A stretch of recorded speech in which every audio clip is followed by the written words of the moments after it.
Shalom keluarga Saat Teduh. Kami berada di Sukat Halel Yerusalem. Di belakang kami sini ada seluruh kota Yerusalem yang Anda dapat lihat dari kota Tuhan.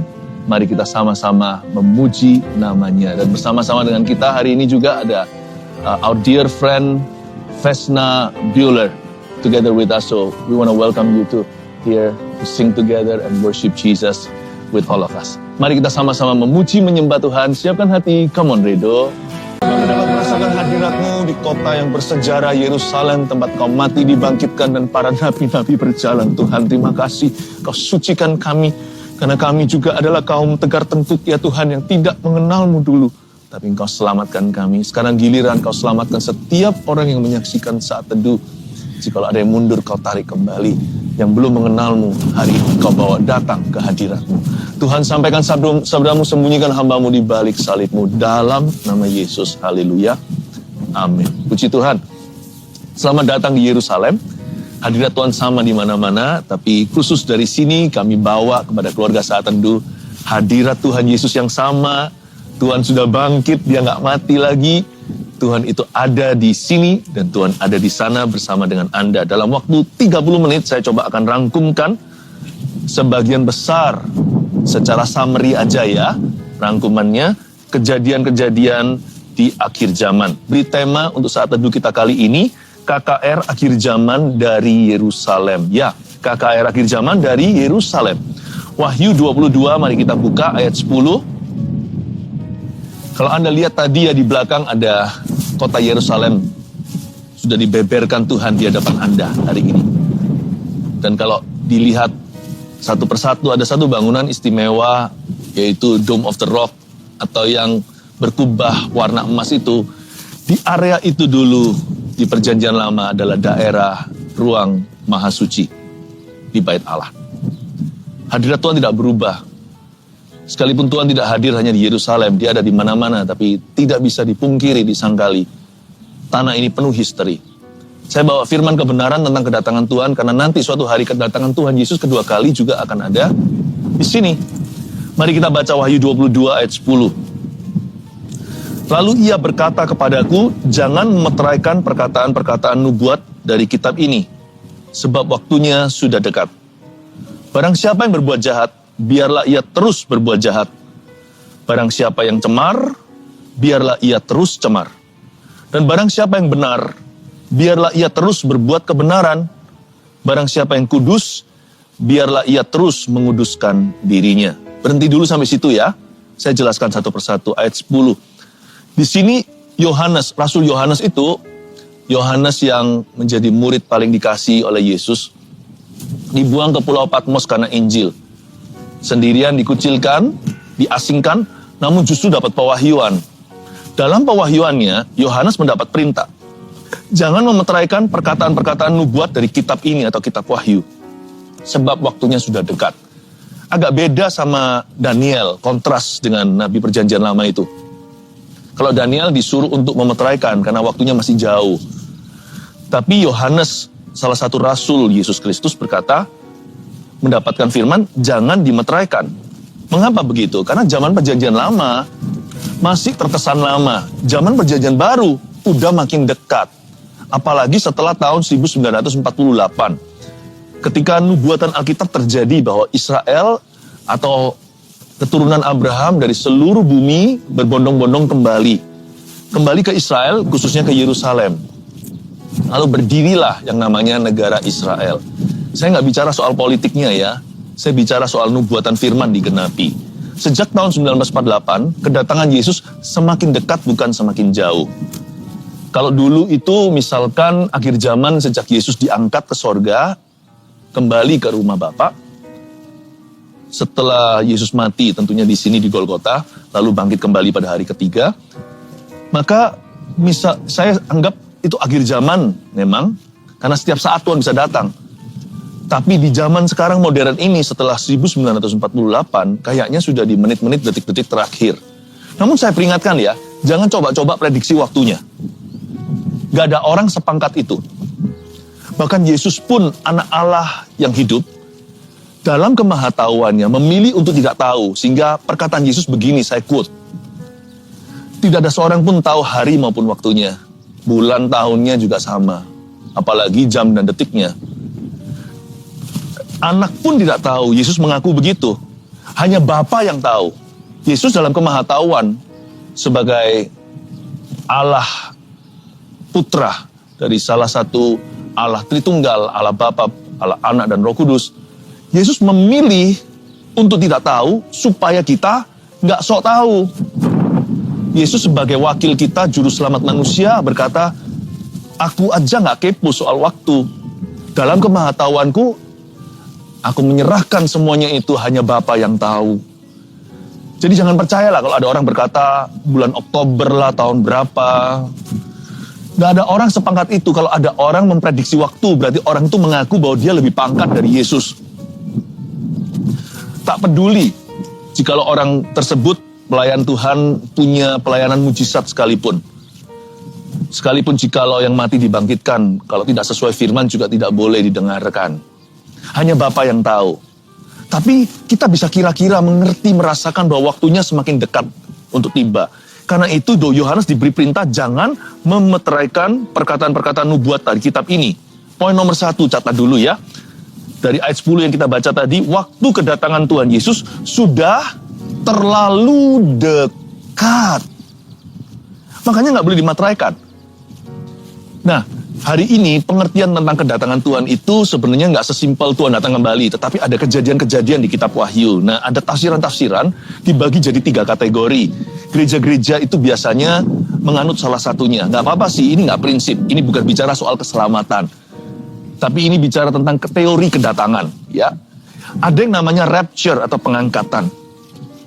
Gereja-gereja Tuhan dibagi jadi 3 kemah. Satu yang percaya pre-tribulasi. Ada lagi yang percaya mid-tribulasi, yang 3 post-tribulasi. Pre-tribulasi itu apa? Yaitu percayanya bahwa umat Kristen perjanjian baru, anak-anak Tuhan yang lahir kembali, yang penuh Roh Kudus dan dimeteraikan, mereka akan diangkat di awan-awan, ada pertemuan di udara, pertemuan yang manis. Lalu setelah itu bumi yang ditinggalkan oleh gereja perjanjian baru akan masuk dalam masa antikristus. 7 tahun tepatnya dipenggal jadi 2. 3,5 tahun pertama antikristus akan bangkit. Semua orang akan mengaguminya. Semua orang yang anti sama Kristus akan jatuh ke bawah kaki dan pemerintahannya. Lalu 3,5 tahun kemudian akan kelihatan warna aslinya. Jikalau sepenggal pemerintahannya, yaitu separuh daripada masa-masa dia memimpin bumi, memimpin bangsa-bangsa itu diisi dengan penuh solusi.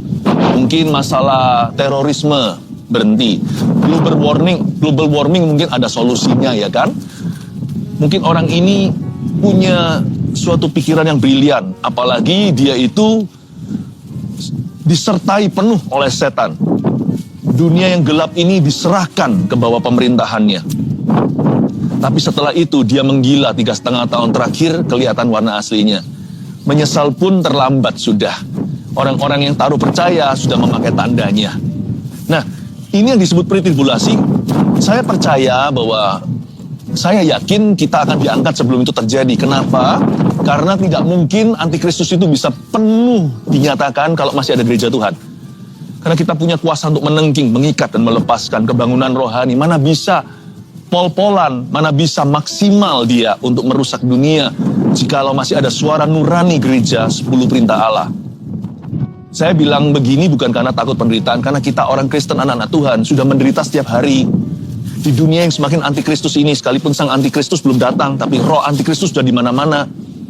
Gak gampang kan sekarang untuk kenal Tuhan, gak gampang untuk setia.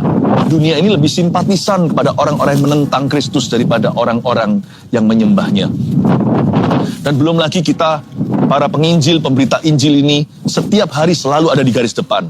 Seperti Paulus katakan, seperti domba sembelihan. Udah siap untuk dikorbankan. Jadi saya ngomong begini bukan karena takut penderitaan, tapi karena mengenal Tuhan itu adil. Tuhan itu membuat perbedaan, kata Maleaki. Antara orang benar dan orang fasik akan ada perbedaan jelas. Jadi berdasarkan logika tersebut bahwa antikristus nggak bisa diwujudkan selama masih ada gereja Tuhan, dan juga mengenal Tuhan selama puluhan tahun, saya mengerti sifat Tuhan itu sangat-sangat just. Dia sangat adil. Dia tidak membuat persamaan pukul rata orang yang setengah-setengah dengan orang yang sungguh-sungguh, orang yang pikul salib dengan orang yang hari ini menginjak kembali darah yang suci itu dengan hidup dalam dosa dan berlumuran dalam kebiasaan buruk. Saya percaya akan ada perbedaannya. Tapi ada gereja juga yang percaya mid tribulasi, artinya kita mengalami setengah jalan antikristus baru pengangkatan. Ada juga yang percaya post tribulasi, artinya kita alami 7 tahun semuanya itu kita masuk ke dalam pemerintahan antikristus juga. Nggak apa-apa sih, andai kata pengertian saya salah, kami ready. Kita selalu siap kok untuk dianiaya. Mau kemana lagi? Hidup itu adalah Kristus. Mau pergi kemana? Dia yang pegang kunci kehidupan. Mati adalah keuntungan. Mau dianiaya kek, mau dimartir kek, kita nggak punya pilihan selain siap. Saya juga harus ready, ya kan? You and me. Jadi kalau akhirnya ternyata yang benar adalah yang post tribulasi, kita masuk di dalam masa antikristus, monggo, kata orang Jawa, silakan, ayo, come on. Bagi Tuhan itu tidak ada perbedaan karena Tuhan selalu menyertai kita dalam suka dan duka. Dan bagi kita, apa sih kerugiannya? Hidup adalah Kristus, mati adalah keuntungan. Tapi apabila ternyata yang kami rasakan adalah benar, yaitu Tuhan akan datang kembali mengangkat kita di awan-awan, lalu 7 tahun masa antikristus baru Tuhan datang ke bumi. Kalau itu ternyata betul, wah, bersukacitalah semua kita. Hari ini kita ikut Tuhan. Tidak sia-sia sekalipun banyak orang tidak mau mengikutinya. Kita ikut dulu. Berarti ada berkat early bird. Ada berkat orang-orang yang dini mengikutinya. Tuhan membuat perbedaan antara orang yang sungguh-sungguh dan setengah-setengah. Pokoknya kalau sampai diangkat, terjadi pengangkatan, aku mau di sana. Seperti lagu pujian yang lama, ku mau di sana. Waktu Tuhan datang, ku mau di sana. Waktu sangkakala berbunyi, waktu setan jatuh, aku mau di sana. Saya nggak mau jadi orang yang ketinggalan. 2 orang berjalan sama-sama dalam suatu kilangan. Mereka sedang bekerja. Salah satu diangkat, satu ditinggal. 2 orang seranjang, satu diangkat, satu ditinggal. Itu pasti suami istri. Suaminya belum kenal Tuhan, atau istrinya yang belum sungguh-sungguh. Tapi kalau dua-dua itu bukanlah suami istri, apalagi kalau selingkuh, dua-dua pasti ditinggal. Ada orang berjalan di padang, tiba-tiba satu ditinggalkan, satu lagi terangkat. Pokoknya kalau itu terjadi, ku mau di sana. Dan saya harap keluarga Saat Teduh dan Gereja Mausero tercinta juga ada di situ. Waktu kedatangan Tuhan Yesus itu sudah terlalu dekat, saudaraku. Jangan main-main. Oleh karena itu, ayat 11 bunyinya, barang siapa yang berbuat jahat, biarlah ia terus berbuat jahat. Ini bukan sebuah perintah untuk berdosa. Ini bukan Tuhan syukuri kita kalau kita berlumuran dengan dosa. Tapi ini sebuah kata-kata yang non-sarkastik. Tapi kata-kata ini peringatan. Siapa yang berbuat jahat, gak akan ada waktu untuk bertobat kalau main-main dan setengah-setengah. Apalagi yang suka berkata begini loh, nanti aja deh, saya terima Tuhannya. Nanti aja deh, saya sungguh-sungguh. Suatu hari aku akan ready. Saya beritahu, saya prediksi, saya nubuatkan dulu. Ini bukan nubuatan nabi, ini firman tertulis. You gak akan pernah ready. Sampai kapanpun gak akan pernah siap. Percayalah, mau taat sama firman, mau melangkah, gak akan pernah siap sampai kapan saja. Barang siapa yang berbuat jahat, biarlah ia terus berbuat jahat. Karena kejahatan gak akan melepaskan orang yang membuatnya. Dosa itu manis. Roti curian itu manis. Kita gak bisa berkata, aku berhenti. Selalu akan ada pikiran, apa salahnya sekali lagi, terakhir kali. Terakhir kali itu selalu setiap kali. Lain kali selalu terakhir kali. Dan ketika sungguh-sungguh diakhiri, kita ternyata binasa. Barang siapa yang berbuat jahat, biar ia terus berbuat jahat. Barang siapa yang cemar, biar ia terus cemar. Dan barang siapa yang benar, biarlah ia terus berbuat kebenaran. Kalau kita jatuh dalam dosa, cepat bangkit. Jangan main-main dengan rantai dosa. Barang siapa yang benar itu bukan berarti orang itu nggak pernah berbuat salah. Tapi rintislah karir hidup dalam kebenaran, non-stop, konsisten, terjang terus, maju. Jangan mundur. Kalau mundur, maju lagi. Biarlah ia terus berbuat kebenaran. Barang siapa yang kudus, biarlah ia terus menguduskan dirinya. Poin nomor 2. Karena kedatangan Tuhan sudah dekat, ya kan? Sudah terlalu dekat. Sudah sangat dekat. 2, jangan ulur pertobatan dengan berkata, nanti saja. Suara setan di dalam benak kita itu selalu begini dari sejak Adam dan Hawa. Apa salahnya lah, ambil secuil saja. Atau hari ini, nanti saja. Later. Itu namanya procrastination. Orang yang suka muter-muter di padang gurun sama Tuhan Yesus. Padahal loh, Tuhan udah mati untuk kita 2000 tahun yang lalu. Kenapa kita tidak boleh mengulur pertobatan dengan berkata, nanti saja? Karena conscience and repentance take time. Hati nurani dan pertobatan itu butuh waktu. We need time to change. Kita perlu waktu untuk berubah. And now is the best time to change. Sekaranglah waktu terbaik untuk perubahan. Barang siapa mau benar, biar dia terus benar. Barang siapa yang kudus, biar terus kudus. Kalau yang jahat, gak pernah buat langkah radikal, dia akan terus jahat. Semakin jahat. Yang cemar, gak akan meninggalkan kecemaran. Karena kecemaran itu nikmat duniawi maksudnya. Hati nurani kita tuh perlu waktu. Gak bisa gini loh ya. Bahkan orang untuk mengampuni aja perlu waktu kok. Makanya jangan main-main dengan kepahitan. Sedangkan kita yang gak mau kepahitan aja, kita bergumul kok dengan roh kepahitan itu agar kita jangan jatuh. Kita mengampuni 7 kali, 70 kali. Bayangin dengan orang, gak apa-apa, aku benci, nanti terakhir aja sebelum mati aku belajar mengasihi. Mana mungkin di nafas terakhirnya dia bisa semudah itu untuk mencintai atau mengasihi. Kalau kita gak pernah olahraga misalnya, badan kita itu sudah udah melumber kemana-mana. Kita nggak pernah latih otot kita dan stamina. Apa sih chance-nya? Apa sih keberuntungannya untuk suatu hari kalau kita dibutuhkan segera lari berapa kilometer gitu, kita bisa selesaikan pertandingan? Kalau kita tidak pernah sama sekali belajar nyanyi, nanti waktunya tarik suara, fales semua. Butuh waktu untuk menitis, butuh waktu untuk merintis. Karena itu jangan pernah main-main dengan dosa. Dosa itu jerat, dosa itu ikat, dosa itu pukat. Gak akan melepaskanmu semudah itu. Makanya kalau kita mau datang ke Yesus harus lawan arus. Lari. Baik itu lari secara harafiah, kalau perlu kita lari dari dosa seperti Yusuf. Lari dari cengkeraman istri Potifar. Jubahnya ketinggalan gak apa-apa. Atau lari terima Tuhan. Udah aku harus lawan arus teman. Peduli amat orang bilang apa, fanatik lu, saya ikut Yesus. Mau dibaptis, mau mengampuni, belajar untuk bersaksi, jangan pikir 2 kali. Mau dosa, pikir 7 kali 70, dan terakhir jangan lakukan. Setelah Anda pikirkan. Tapi kalau mau taat sama Tuhan, gak usah 2 kali dipikirkan. Jangan ulur pertobatanmu. Apa garansinya kita masih punya hari esok? Kalau Tuhan datang sekarang ini, tiba-tiba langit terbuka, ada suara sangkakala, kita dipanggilnya.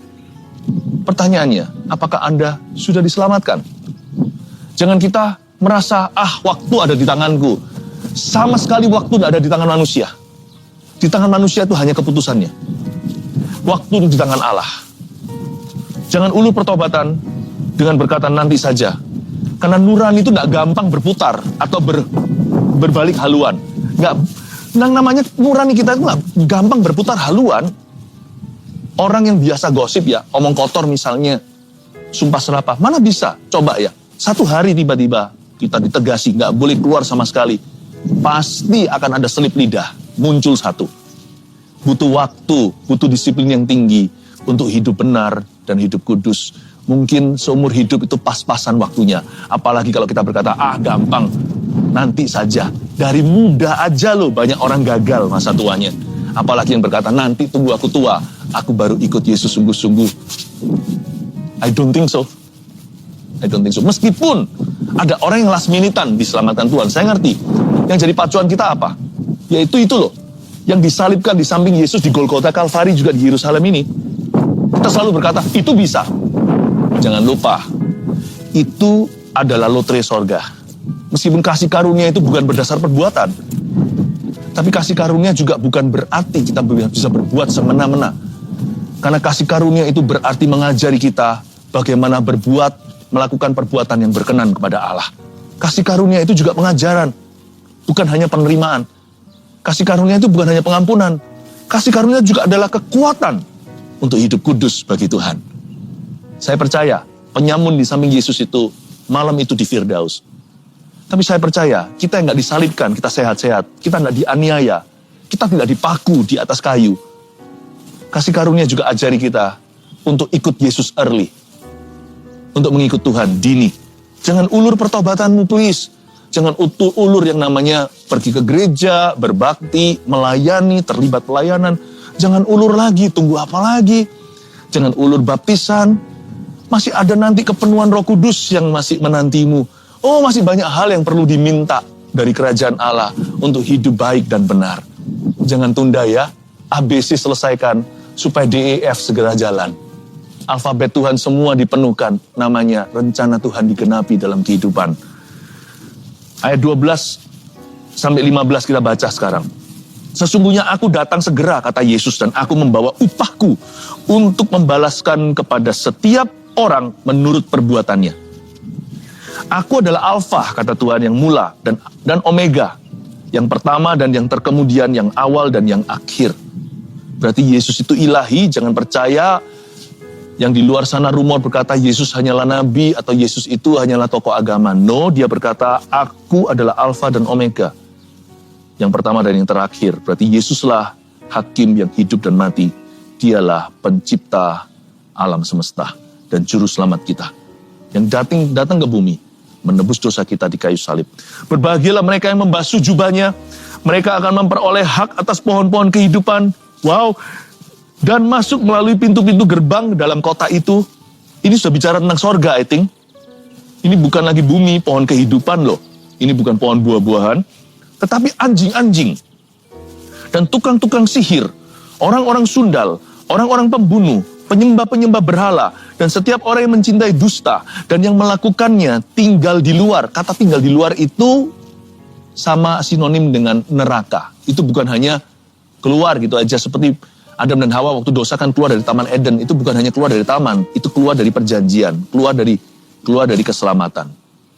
Makanya harus ada pengorbanan untuk umat manusia dan keturunan Adam dan Hawa. Tinggal di luar ini berarti neraka. Siapa aja sih yang masuk neraka?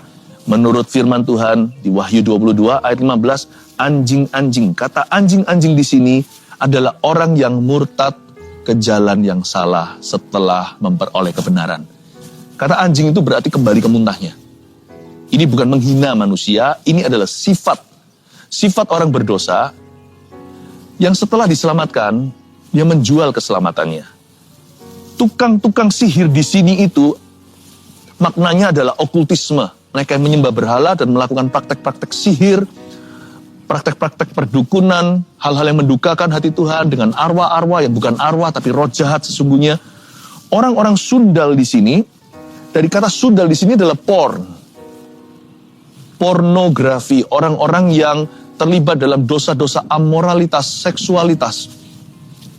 Di luar nikah, sebelum nikah, ya.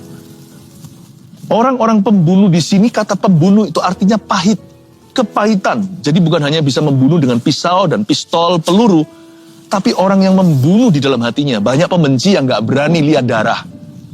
Tapi ada orang yang gila berani cabut nyawa manusia. Dua-dua sama di mata Allah. Bedanya cuma keberanian, tapi sama-sama niat hatinya itu membunuh seseorang. Jangan jadi seperti itu, pembenci itu pembunuh. Penyembah-penyembah berhala di sini adalah aneh ya, kata penyembah berhala di sini artinya materialisme. Ternyata berhala itu bukan hanya patung yang disembah atau apa. Berhala itu juga apapun yang menempati tempat Tuhan dalam kehidupan kita. Dan setiap orang yang mencintai dusta, kata dusta di sana munafik, kemunafikan.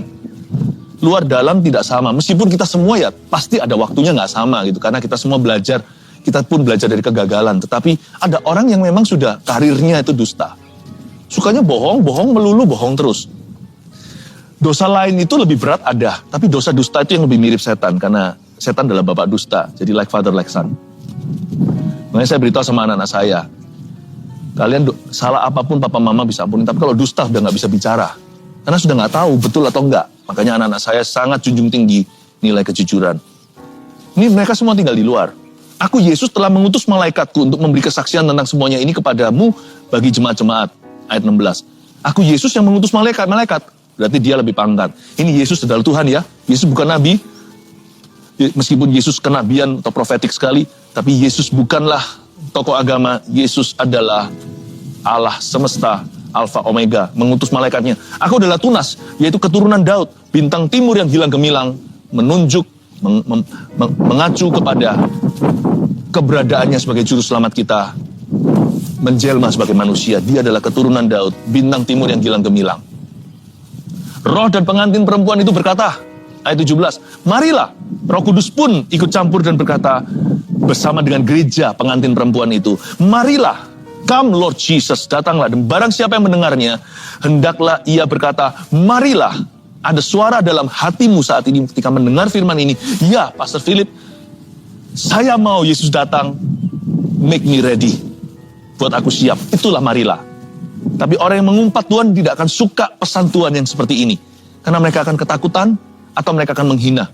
Dan barang siapa yang haus, hendaklah ia datang. Waktunya masih ada, masa anugerah. Dan barang siapa yang mau, hendaklah ia mengambil air kehidupan dengan cuma-cuma.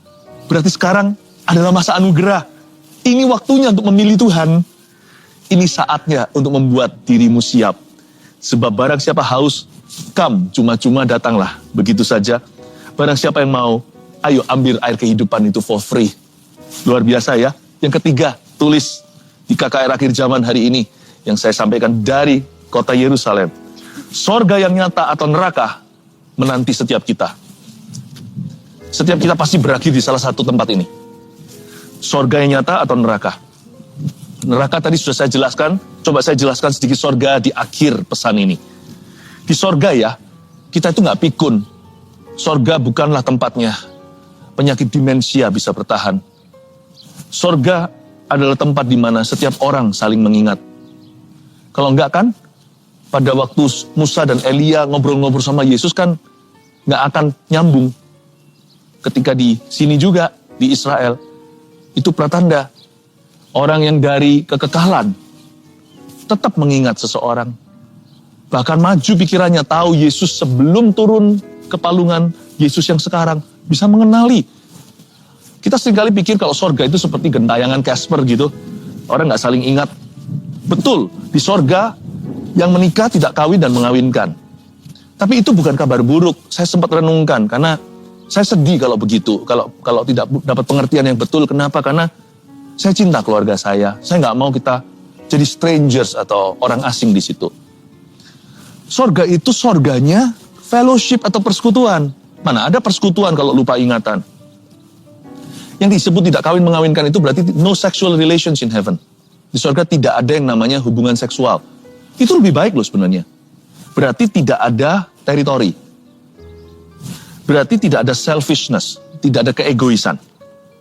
Tapi the friendships continue. Tapi persahabatan itu continue. Gak ada masuk masa-masa geronjalan ketika dalam sebuah hubungan kita berharap pasangan kita nggak begitu. Cinta semuanya kecuali hal itu aku nggak suka pada dirinya. Nggak ada yang gituan. Karena agape disempurnakan. Nggak ada yang begini loh, itu anak lu, ini anak gua, ini anak lu, itu anakmu, itu anakku. Kalau anak sendiri jatuh, aduh, anak orang lain jatuh, terserah lah, biarin apanya itu anak tetangga. Nggak ada gitu. Di situ bukan berbagi anak, tapi setiap orang peduli seperti anaknya sendiri. Setiap wanita mengasihi sesamanya seperti dia itu ibunya. Setiap pria mengasihi setiap orang seperti dia itu anaknya. Nggak mungkin ada pelecehan. Setiap orang mengasihi sesamanya seperti dirinya. Ingat. Sorga itu seperti itu. Sorga yang nyata. Makanya di situ roh dan pengantin perempuan itu bisa sama-sama berkata, marilah. Dan yang haus biarkan datang. Luar biasa loh. Saya mau ke sorga itu. Sorga bukan suatu tempat khayalan. Sorga kata Yesus, itu tempat yang ada. Aku pergi ke situ mempersiapkan untukmu. Di rumah Bapakku ada banyak tempat tinggal. 1, 2, 3, KKR Akhir Zaman dari Yerusalem. Nomor pertama, waktu kedatangan Tuhan Yesus sudah terlalu dekat. 2, jangan ulur pertobatan dengan berkata nanti saja. 3, sorga yang nyata atau neraka yang nyata menanti setiap kita. Saya harap ya, kalau Tuhan izinkan, tahun depan di awal-awal tahun, saya bawa jemaat Gereja Mawar Sharon dan keluarga Saat Teduh ke Yerusalem sini, ke Israel. Kalau Tuhan izinkan. Minta sama Tuhan berkat supaya bisa. Tapi sekalipun kalau nggak bisa, nggak apa-apa. Suatu hari kita semua akan ke Yerusalem yang baru. Yerusalem baru bukan bicara tentang Yerusalem di Timur Tengah. Tapi kota kenamaan di sorga. Kesana suatu hari Tuhan akan bawa kita. Haleluya. Tapi tidak semua akan siap masuk ke situ. Kalau Anda merasa Anda belum ready, karena Anda belum terima Tuhan, atau belum sungguh-sungguh mengikutnya, saya ajak kita semuanya berdoa begini. Kalau itu yang dimaksudkan adalah you. Kalau yang saya maksudkan tadi adalah Anda. Kalau Anda tahu Tuhan Allah Roh Kudus berbicara ke hatimu, letakkan tangan di dadamu seperti ini di KKR ini, terimalah Tuhan.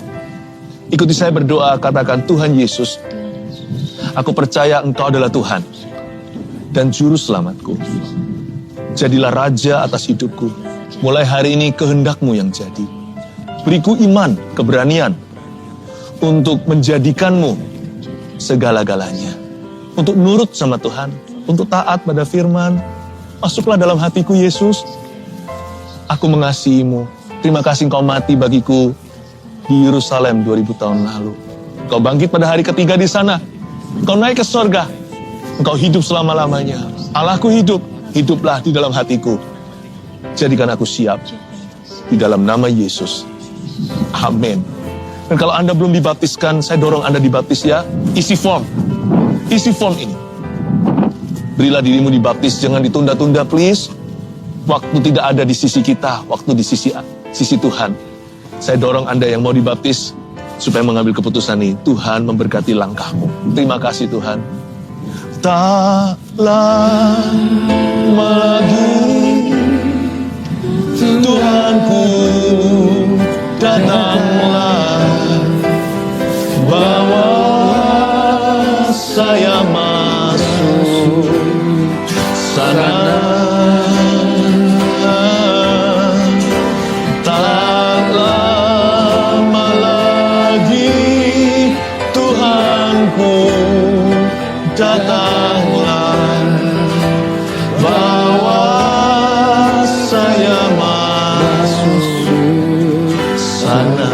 Sekarang bagian ministry time. Kalau Anda punya keperluan, kebutuhan, pergumulan, bahkan sakit penyakit, sampaikan semua di live chat yang ada. Ulurkan tangan ke depan, kita koneksi iman. Haleluya. Waktu Anda mengulurkan tangan, seolah-olah kita bergandeng tangan, atau seperti saya menumpangkan tangan, menyebut nama Yesus atasmu. Mari kita berdoa di dalam nama Tuhan Yesus. Terima kasih Tuhan. Glory to Jesus. Haleluya. Hamba berdoa untuk setiap sakit penyakit, Tuhan Yesus, Kau sembuhkan saat ini. Tuhan Yesus, Kau mau datang kembali. Ya Tuhan Yesus, bangkitkan saksi-saksi hidup dan berikan kesaksian hidup juga. Mereka yang sakit Kau sembuhkan Tuhan. Di dalam nama Yesus untuk kemuliaan Bapa. Dan setiap orang dalam pergumulan Tuhan lawat. Sekalipun hidup di bumi tidak selamanya, namun Kau beri kemenangan dalam segala pergumulan Tuhan. Berikan terobosan yang baru. Engkau sangat sayang umat-Mu, keluarga Saat Teduh. Jamah mereka di dalam nama Yesus Kristus. Ada tulang yang bergeser. Karena Anda pernah terbentur sesuatu. Sejak saat itu, seperti tubuh Anda kanan kiri tidak simetris. Dan saya dengarkan barusan tulang itu bergerak kembali, sendi otot itu masuk kembali ke tempatnya. Saya melihat itu bergeser kembali. Badan Anda lurus, tangan kanan kiri sama panjangnya. Mulai hari ini tidak ada spinal pain lagi. Tidak ada yang namanya sakit di tulang belakangnya. Dalam nama Yesus. Pembengkakan prostat, kata Roh Kudus. Anda tidak akan jadi operasi, hanya minum obat secara orally. Minuman ada, obat yang diminum saja. Selama berapa waktu, minum aja. Tuhan pakai juga obat-obatan itu. Tapi tidak perlu operasi, sebab pembengkakan itu sekarang kembali kempis di dalam nama Yesus Kristus. Terima kasih Tuhan, terpujilah nama-Mu. Ada satu orang yang bernafas dengan satu hidung, karena satunya bukannya nggak mau, nggak berfungsi, entah kenapa. Dan itu juga nggak baik buat kesehatan Anda, tapi saya berdoa dalam nama Yesus itu dibukakan. Saya nggak ngerti, it doesn't make sense to me. Ini. Nafasnya satu hidung, karena satu tidak bisa lagi saluran itu berfungsi. Di dalam nama Yesus aku berkati semua saluran pernafasnya, telinga, hidung, tenggorokan, in Jesus name. Telinga berdenging, makin setiap minggu makin keras. Satu telinga saja, sisi kiri, berdenging terus. Bahkan sekarang waktu Anda bekerja pun berdenging dan itu mengganggu. Aku tengking itu di dalam nama Yesus Kristus, terjadi mujizat saat ini. Haleluya. Anak seseorang sedang lagi berada di dalam, sedang di rumah sakit opname di situ. Anaknya itu tidak bisa keluar dalam waktu dekat karena anak itu sakit berat. Saya tidak ngerti sakitnya apa, Tuhan tidak wahyukan, tapi ibu dan papanya, papa mamanya, jangan khawatir, anak Anda akan keluar minggu ini dari rumah sakit. Tuhan akan mencabut semua selangnya, dia akan berjalan dengan normal, dia akan kembali sekolah. Tuhan Yesus telah menyembuhkan dia, tidak ada cacat celah, tidak ada bekas-bekas sakit penyakitnya. Saya tidak tahu sakit apa, tapi sakitnya berbulan-bulan di rumah sakit, harus opnam di sana. Keluar nak, Yesus telah melepaskanmu. Dalam nama Yesus, Tuhan cabut selangnya. Tuhan yang mencabutnya. Lewat tangan dokter yang berkata, udah tidak diperlukan lagi. Keajaiban terjadi. Saya melihat terang masuk dalam kamar itu. Kamar rumah sakitmu. Saya bisa salah angkanya seperti 301 atau apa. Saya rasa ini tidak akan precise, yang ini tidak akan precise. Tapi saya melihat seperti ada berapa 01-nya. Ada 301-nya, angkanya 4. Saya lihat 3 yang terakhirnya, 301. Anak Anda akan keluar dari situ. In the name of Jesus. Oh haleluya.